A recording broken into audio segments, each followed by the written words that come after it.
Hello everyone, welcome to Anandam study classes. This is Kishan Anandam. बहुत बहुत स्वागत है आप लोगों का मेरे इस यूट्यूब चैनल में। और आज इस लेक्चर में हम कवर करने जा रहे हैं आपके राज्यसभा और लोकसभा को। अगर टॉपिक की बात करें तो topic as a vast topic है, बट मैं एक शॉर्ट लेक्चर में कोशिश करूँगा कि आपको बेसिक जो पॉइंट्स हैं राज्यसभा और लोकसभा में जो डिफरेंसेस हैं वो क्लियर हो जाए, क्योंकि हमें कन्फ्यूज़न रहता है राज्यसभा और लोकसभा में। तो जिनको भी कन्फ्यूज़न है, जिनको भी उतनी अंडरस्टैंडिंग नहीं है राज्यसभा और लोकसभा के बारे में, तो वो लेक्चर देख सकते हैं और मैं प्रॉमिस करता हूँ कि आपको बेसिक जो आइडिया है वो हो जाएगा। तो अंत तक मेरे साथ बने रहिए और इस टॉपिक राज्यसभा और लोकसभा को समझ लीजिए। तो चलिए स्टार्ट करते हैं राज्यसभा और लोकसभा।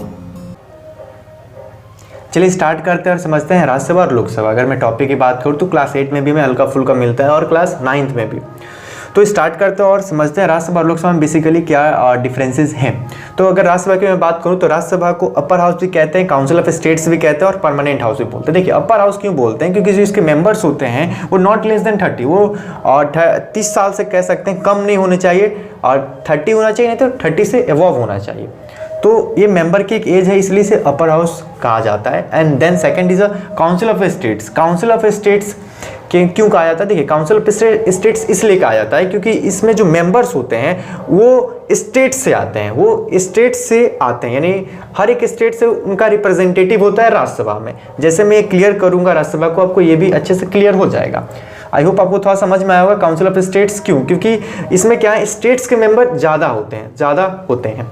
फिर इसे परमानेंट हाउस कहा जाता है। देखिए परमानेंट हाउस क्यों कहा जाता है? परमानेंट मतलब परमानेंट, यानी ये डिसॉल्व नहीं होगा। इसका टेन्योर 6 ईयर तक है और 6 ईयर से पहले ये कभी भी डिसॉल्व नहीं होगा, आपके डिसॉल्व नहीं होगा ना। इसमें नो कॉन्फिडेंस मोशन आएगा। नो कॉन्फिडेंस मोशन मैं आपको यहाँ बताऊंगा, अच्छे से क्लियर करूंगा, लेकिन यहाँ याद रखिएगा कि जो ये राज्यसभा ये परमानेंट हाउस है, ये 6 साल से पहले डिसॉल्व नहीं होगा। फिर इसमें मैंने टेन्योर की बात की, आपको टेन्योर 6 ईयर लिखा हुआ है। देखिए क्या होता है, टेन्योर तो 6 ईयर है ही, but 1/3 member retire after every 2 years. 2 साल के बाद, हर एक 2 साल में, यानी एवरी 2 ईयर्स में कह सकते हैं, जो 1/3 मेंबर होते हैं उसको रिटायर कर दिया जाता है और न्यू मेंबर्स आते हैं। क्लियर हुआ होगा? 1/3 member retire after every 2 years. Every 2 years में क्या होते हैं, 1/3 मेंबर रिटायर हो जाते हैं। 1/3 member retire after every 2 years. I hope clear हो गया होगा। नेक्स्ट पॉइंट देखिए, समझते हैं मैक्सिमम स्ट्रेंथ को, टोटल सीट। इसमें आपका एक और आता है, एट प्रेजेंट लिखा हुआ भी मिलता है। पहले मैं आपको ये कॉम्पोजिशन बता दूं, उसके बाद मैं वो भी क्लियर करूंगा। देखिए 250 जो है, 250 आपके राज्यसभा मेंबर्स हैं। 250 इसके पास टोटल सीट हम लोग कहें तो, या मैक्सिमम स्ट्रेंथ बोले 250 है, जिसमें से 238 क्या होते हैं, स्टेट या यूनियन टेरिटरी से वो इलेक्ट होके आते हैं आपके राज्यसभा में। 238 मेंबर याद रखिएगा। फिर 12 जो होता है वो नॉमिनेटेड बाय प्रेसिडेंट। 12 मेंबर जो होते हैं वो नॉमिनेटेड किए जाते हैं, यानी प्रेसिडेंट उन्हें नॉमिनेट करता है। वहाँ प्रेसिडेंट यानी प्रेसिडेंट ऑफ इंडिया वो 12 मेंबर को नॉमिनेट कर सकते हैं डिफरेंट फील्ड से, आपके आर्ट से, सोशल सर्विस से, स्पोर्ट्स से, क्या कर सकते हैं, उन्हें नॉमिनेट कर सकते हैं हमारे प्रेसिडेंट।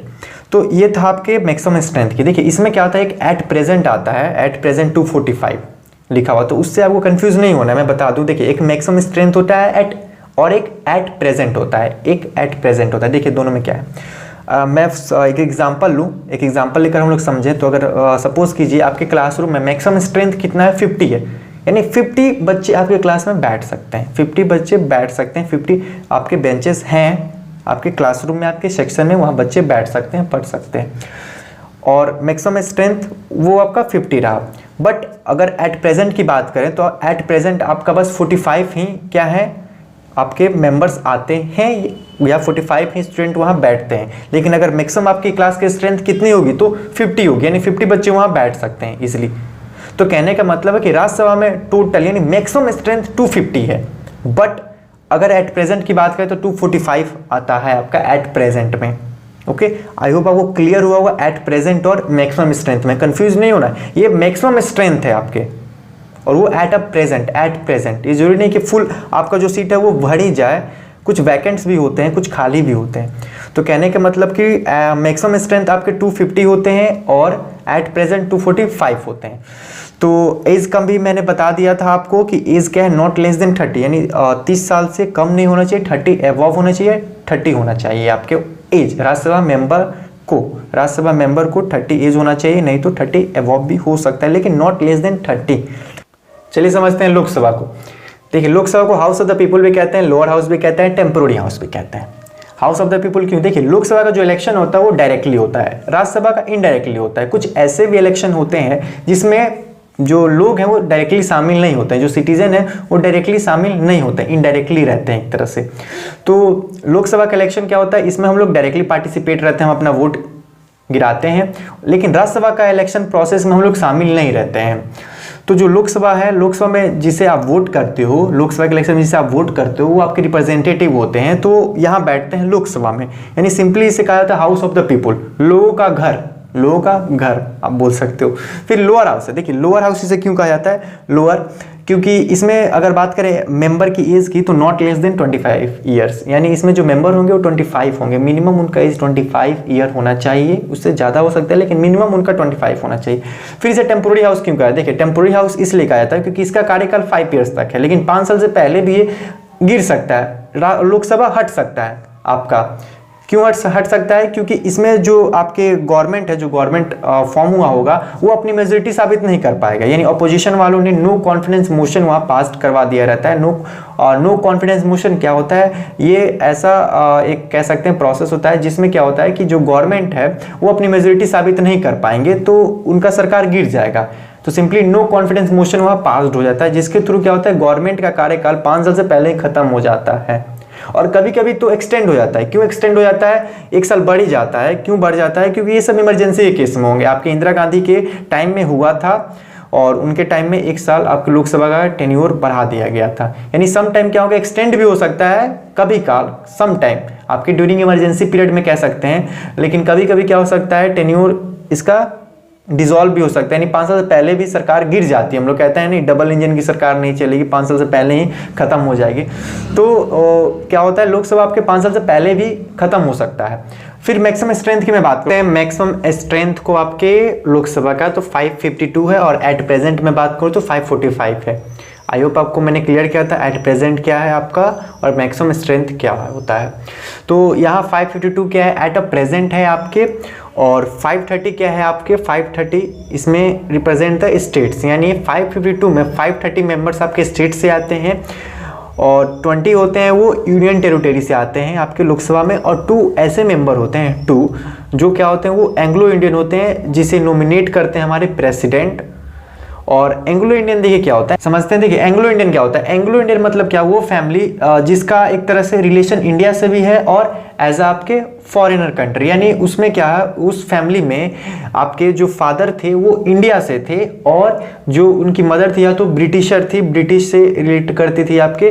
तो वो जो फैमिली होगा, जो फैमिली में जो आने वाले जो बच्चे होंगे वो क्या करेंगे, किस कैटेगरी में आएंगे, तो एंग्लो इंडियन में आएंगे, या जो फादर ही होंगे वो एंग्लो इंडियन में आएंगे आपके। तो ये था एंग्लो इंडियन आपके। और फिर मैंने एज भी आपको क्लियर कर दिया था, एज क्या है 25 ईयर होना चाहिए मिनिमम। और एक सेशन की बात है तो सेशन देखिए क्या होता है, लोकसभा में सेशन कंटिन्यू किया थे। तो सेशन कौन कौन है, एक बजट सेशन, एक मानसून सेशन होता है, एक विंटर सेशन होता है, BMW आप कह सकते हो, इसे गाड़ी का नाम भी है। तो बजट सेशन क्या होता है, फरवरी से मई के बीच में बजट सेशन चलता है। आपने सुना होगा बजट हमारा पेश होने वाला है, तो फरवरी से मई के बीच में बजट पेश होता है। मानसून सेशन जुलाई टू अगस्त होता है। फिर विंटर होता है आपका नवंबर से दिसंबर तक, यानी ये सेशन है जिस सेशन में लोकसभा अपना काम करता है। तो आई होप आपको सेशन भी कंप्लीट हुआ होगा। फिर मैंने एक नोट में यहाँ पॉइंट आपको लिखा है, आप देख सकते हैं नोट में मैंने क्या पॉइंट लिखा है कि देखिए जो लोकसभा है, लोकसभा, राज्यसभा और प्रेसिडेंट मैंने लिखा है। देखिए लोकसभा अगर बेसिकली मैं बात करूँ कोई भी आपके कानून की, कोई भी कानून कैसे पास होता है तो वो 3 स्टेज होके जाता है आपके, पहले लोकसभा में, फिर लोकसभा से राज्यसभा में, फिर प्रेसिडेंट के पास, तब वो क्या होता है कानून पास हो जाता है आपके, इम्प्लीमेंट हो जाता है एक तरह से। फिर लोकसभा राज्यसभा को हम लोग क्या कहते हैं, बाई कैमरल लेजिस्लेचर भी बोलते हैं। बाई कैमरल लेजिस्लेचर, बाई मतलब 2, कैमरल मतलब हाउसेस, आपके लेजिस्लेचर मतलब मेकिंग एन लॉ, यानी 2 हाउसेस मेकिंग एन लॉ। तो बेसिकली आपका ये है आपके कानून पास करने का एक तरीका है आपका। ये आपको क्लियर हो गया होगा राज्यसभा और लोकसभा में क्या डिफरेंसेस हैं। मेरा मोटो यही था कि आपको क्लियर कर दूं, एक बेसिक लेक्चर तैयार कर दूं जिससे कि आपको राज्यसभा और लोकसभा के बारे में आइडिया हो जाए, इन दोनों के बारे में अच्छे से आपको आइडिया हो जाए। एक बेसिक लेक्चर मैंने तैयार किया है। अगर आपको समझ में आया हो तो आप लाइक, सब्सक्राइब और शेयर कर सकते हैं। मिलते हैं हम लोग नेक्स्ट लेक्चर में। जानने के लिए बहुत कुछ है इसमें, हम लोग बहुत सारे टर्म्स हैं, लेकिन मैंने एक बेसिक तैयार किया हुआ था इसलिए आपको बेसिक मैंने समझाया बहुत अच्छे से। तो मिलते हैं नेक्स्ट लेक्चर में।